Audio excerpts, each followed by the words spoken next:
ঈসা আলাইহিস সালাতু ওয়াস সালাম কান্না করবে, আদম নবী কান্না করবে, মুসা নবী কান্না করবে। সূর্যটা সোহাত মাথার উপরে আসবে।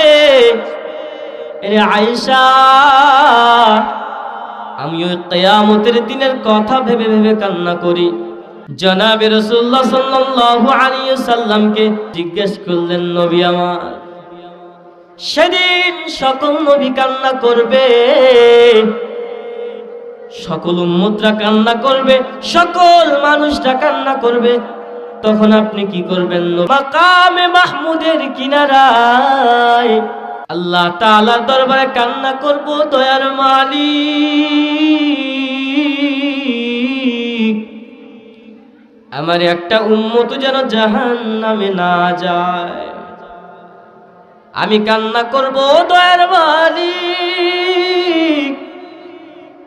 আমার একটা উম্মত যদি জাহান্নামে যায়, আমি নবী কিন্তু জান্নাতে যাব না। জনাবে রাসূলুল্লাহ সাল্লাল্লাহু আলাইহি ওয়াসাল্লামকে আল্লাহ তাআলা বলেন, নবী আপনি কাঁদবেন না, আপনি আপনার উম্মতদেরকে লক্ষ লক্ষ কোটি কোটি মানুষদের মধ্যে বাছাই করে করে করে করে আপনি আপনার উম্মতকে জান্নাতে নিয়ে যান।